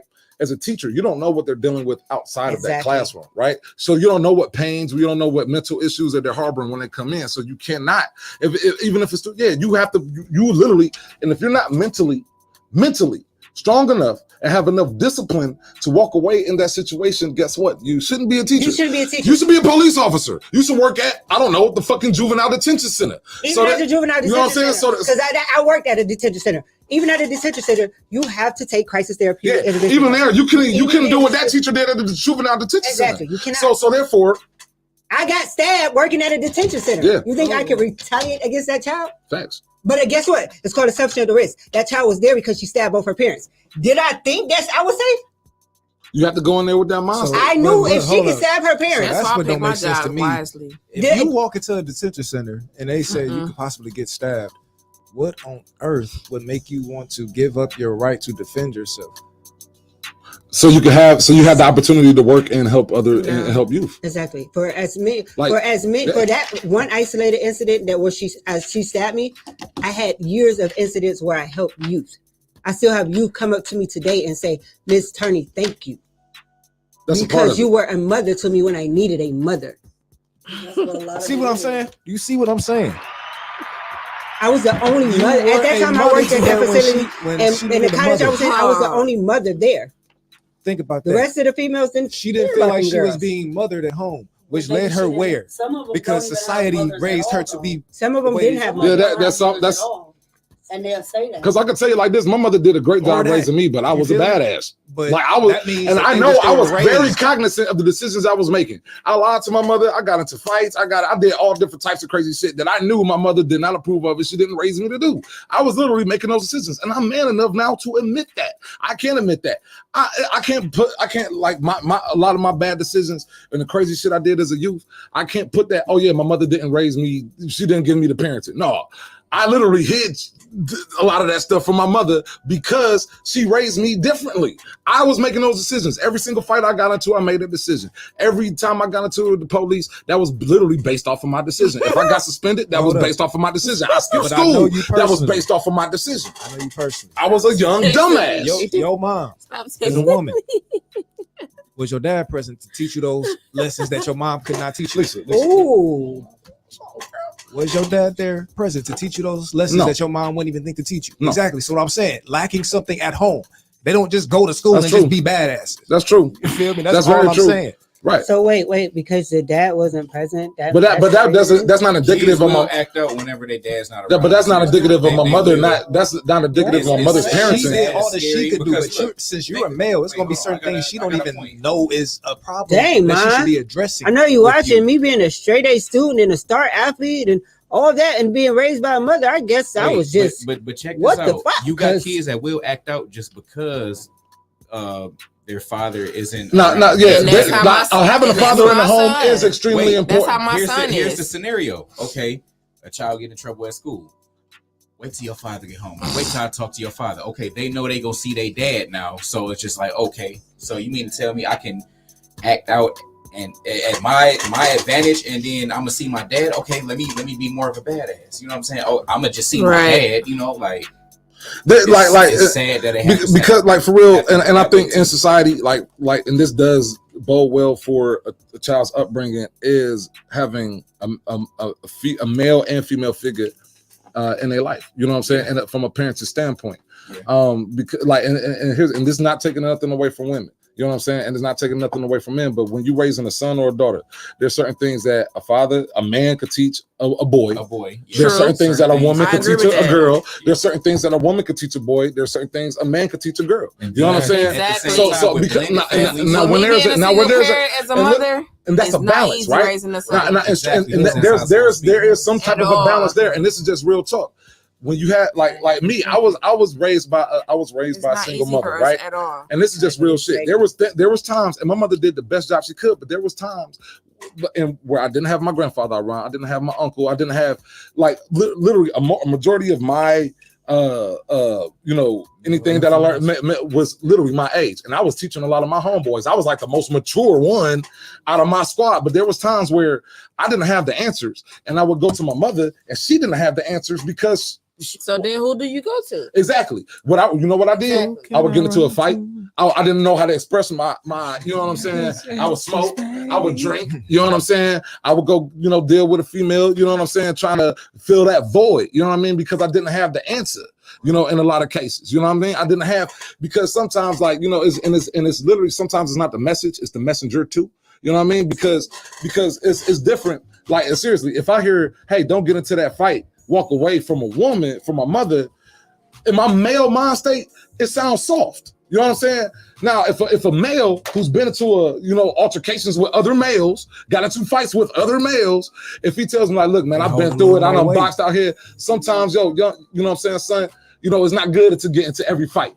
I'm receiving that message entirely different because like, here's the thing, my mother could tell me she's been into fights, but she's been into fights with other girls, you know what I'm saying? And that's, you know, but you know, me and my mama fought dudes. I done been into fights with females and males. Yeah, but here's the thing, but it's still, it's like this. I don't care the difference. And y'all, and I could dig, and I get where y'all coming from, and I'm speaking from a male's point of view that literally grew, I literally did not meet my father until I was 15 years old.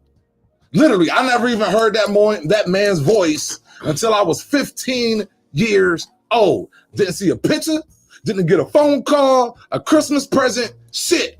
Until I didn't even think he knew I existed until I was 15 years old. So I'm literally a quintessential product of growing up in a single mother household. And I know literally how that affected me, not having that other half of that spectrum and the aggression that I had as a teenager. So do you say that's your mother's fault? No, I didn't say it was my mother's fault. I said, because I literally also prefaced that my mother did a great job. I feel about raising my son. Yeah, but there was literally a misimbalance. She literally did a great job. Yeah, because that's where I'm going. I didn't place the blame on nobody. Is it our fault as single mothers? Because to say that it's not about the fault. It's not about the fault. But that's kind of what you said. But that's kind of. But listen, let me finish. Right. That's what I'm saying. That's kind of what you when it comes to us single parents. When you say that it's something missing, and I'm not saying that's a fault. I'm talking to you. When you say that it's something missing, and the reason why she's doing this and this in school is because there's something missing at home, and the thing that's missing at home is the father. It's kind of saying that that's the mother's fault.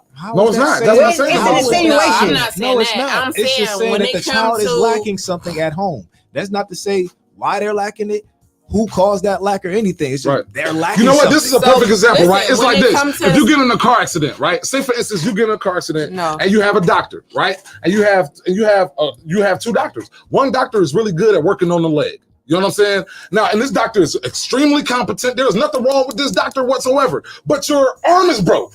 You know what I'm saying? Now this doctor is doing, and you had a broken leg. Now that doctor did a great job mending your broken leg. Your leg is solid, but your arm is still broke. That doctor, and not saying that this doctor is incompetent, but the doctor don't know how to work on the arm. You need an arm doctor. That's it. You know what I'm saying? That's literally what it is. It's not saying that that other doctor is at fault because they didn't work on your arm, or that doctor lacked knowledge, or that doctor lacked skill. No, it's just like it's certain areas that people that they have experience in. That other people, you know, it's even the same thing. If a kid is raised by a single father, there's things that father is not going to be able to teach that kid that the mother can teach him. So would you take tax advice? But that's not that father's Donald fault. Trump. Tim, you got something you would like? Yeah, what's the arm doctor called? Think about that though. Hey, would you take tax advice from Donald Trump? Yeah, you know, I got an arm. Dr. Armstrong. If I got a leg, I got a leg. Would you? He's an armologist. But it's like there are a lot of great mothers. There are a lot of great mothers out there in the world. Point them out There's a lot of what you mean? There's great mothers in this room. It's three of them. Point us out. But here's the thing. What's her name? But here's the thing. We can't get that. All right. But here's the thing. When it comes down to it, it's just this is literally what it is. There is a better balance when you. And it don't even have to be. It don't even have to be. I'm gonna say it. It don't even have to be per se the father, but they do need a positive male and female figure in order to be a real-rounded child. You know what I'm saying? And that's just what it is. It don't necessarily have to be the father. There's nothing wrong with being a single mother. You know what I'm saying? Like, do you have a brother? That's a positive influence. There's nothing wrong with being a single father. So my son not gonna be well-rounded because his daddy did. No, is that what y'all saying? There's nobody saying that. Hey, where are you getting this from? No, nobody's saying that at all. What we're saying is that, and that's not saying, but what we're saying, all we're saying is when you have when a child has identifying role model of a male and female in their life there to shift in a positive male to So help them come in. Because here's the thing. I'm gonna put my picture out there, and I'm gonna say, so my son don't want another male. Positive So am I? He's not gonna tell you that. Well, he tells me we just had this conversation 2 days He's ago. not gonna tell you that he wish he had his dad there. We just had this conversation 2 days ago. Because he probably don't even understand what he's missing yet. But because here's the thing. So am I supposed to force it on him? Am I supposed to force it on him while he grieving his father? I'm supposed to say, son, if I don't force this male on you right now, you're not gonna go real right. You take it into personal. It can be a positive. There's nothing wrong with the fact that the mother. There's nothing wrong with the fact that the mother is single. There's nothing wrong with that. Whatever the case is.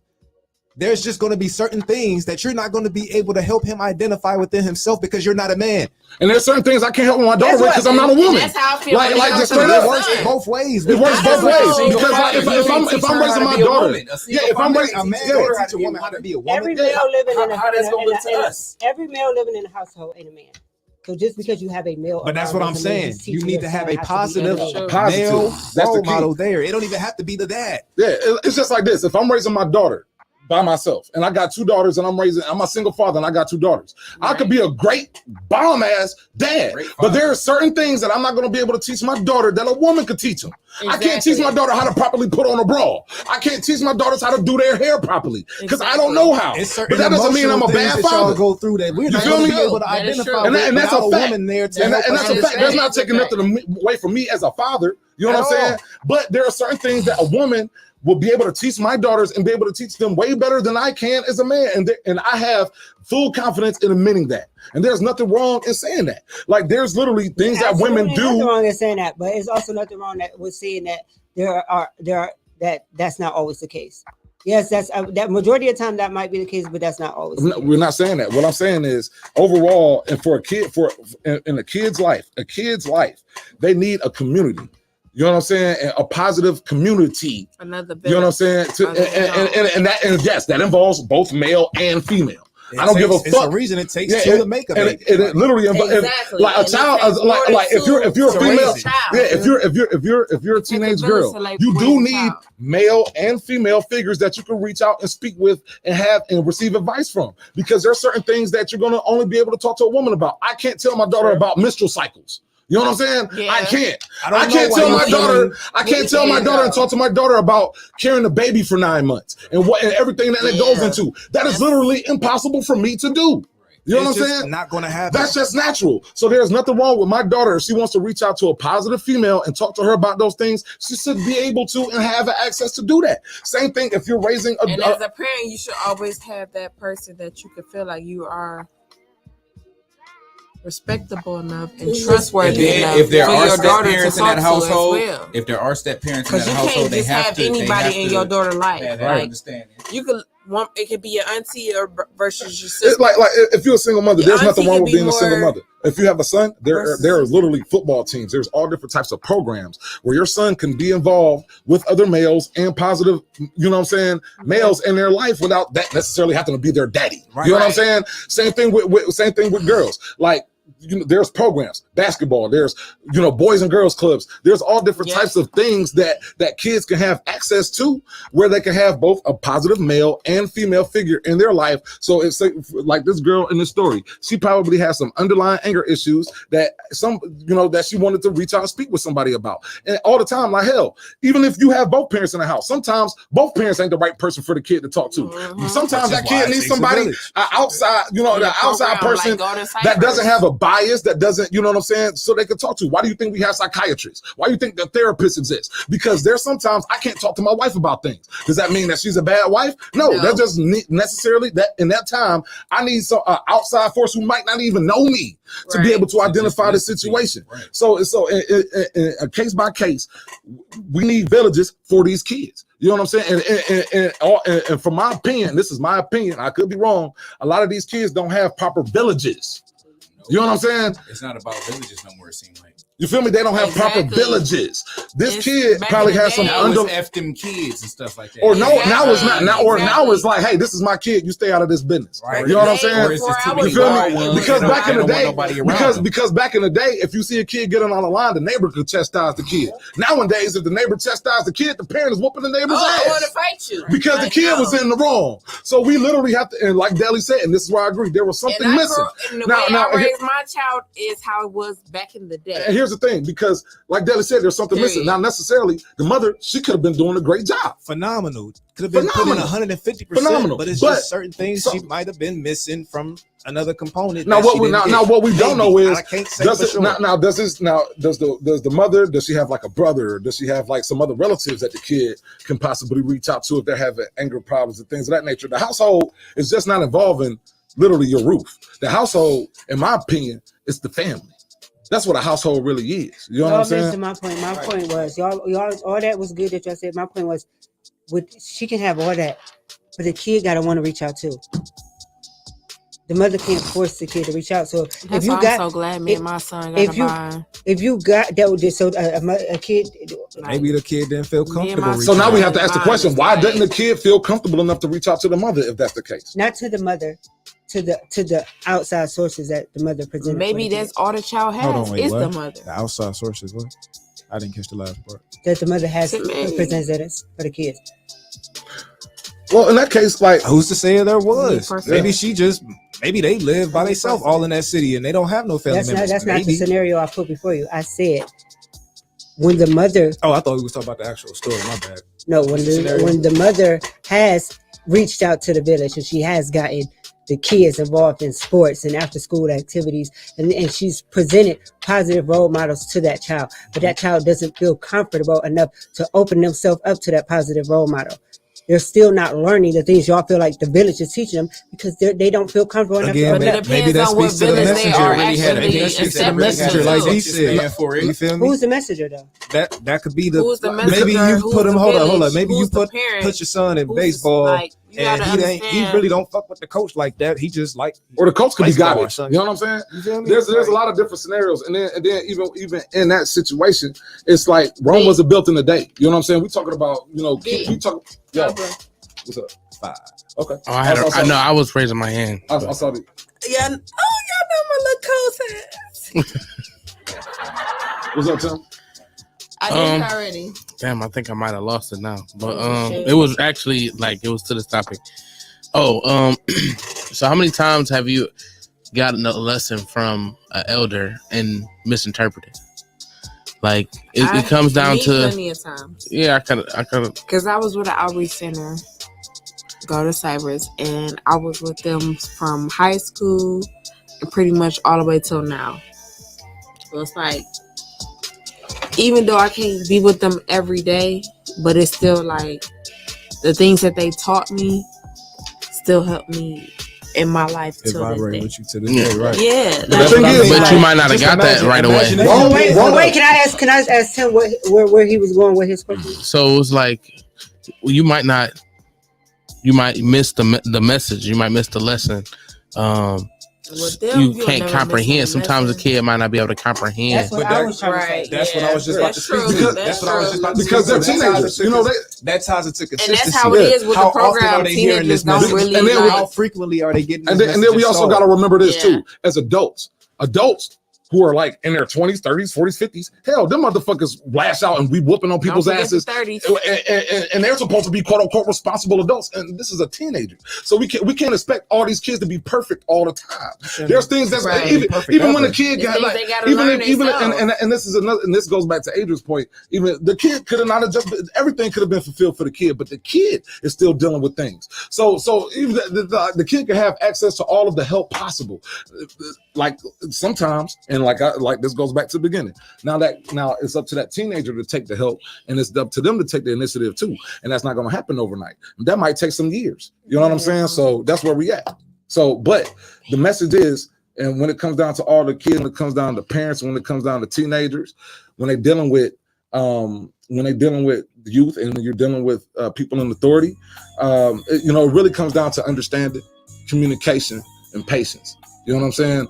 And understanding that we're all dealing with stresses on a daily basis. Amen. Our kids are dealing with stresses on a daily basis. You know what I'm saying? So when we meet a teen, and this is just some real shit, when you meet a teen and they're dealing with anger issues, or they more than likely they do have some underlying problems that they're dealing with. Communication, a little bit of patience. This teacher in this situation, that kid wanted that phone back. That teacher should have just walked out. You know what I'm saying? The classroom and went to another teacher. True. It's hard to fight one. It's, you know, you can fight one teacher. It's hard to fight really like two or three. Time to like walk out. If she had the time to fight the kids, she had the time to walk out the room, because it's not like she was teaching shit in the midst of a fight. So she literally had time. This is how you throw a haymaker. You know what I'm saying? So she literally had time. Never do that shit. Like if she's like, hey, back up. Like for real, like because it's like a male. If you putting your hands on a female kind of thing. I done had a female punch me in the face before on some stupid shit. I walked away.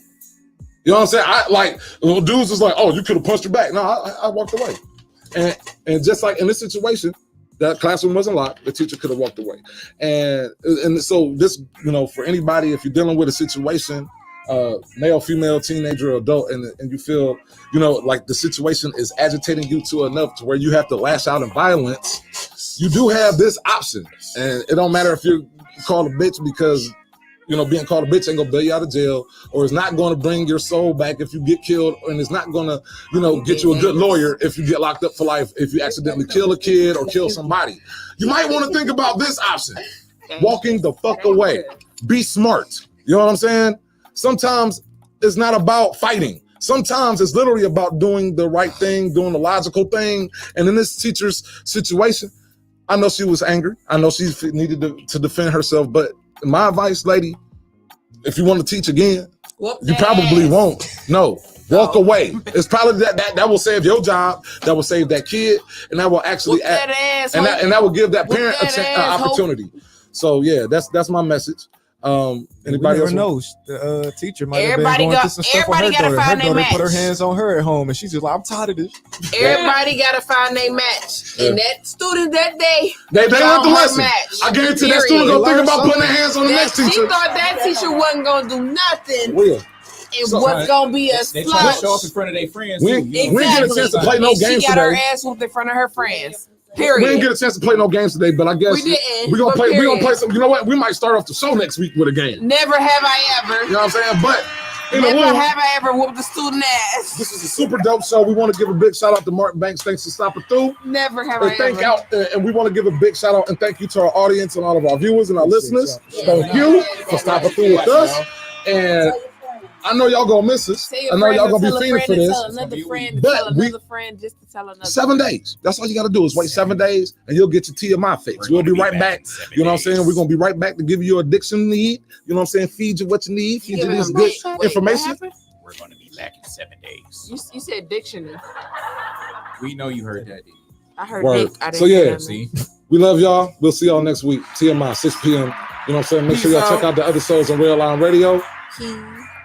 We'll see y'all next Saturday. We love you. Enjoy your week. Be safe. Peace.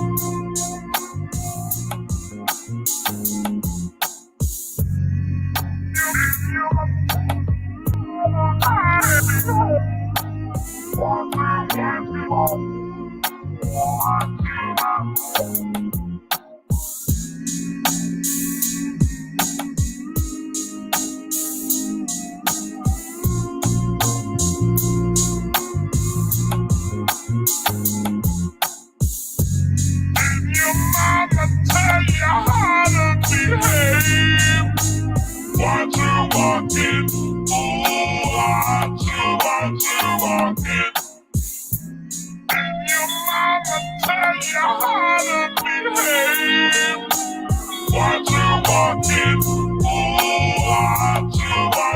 want?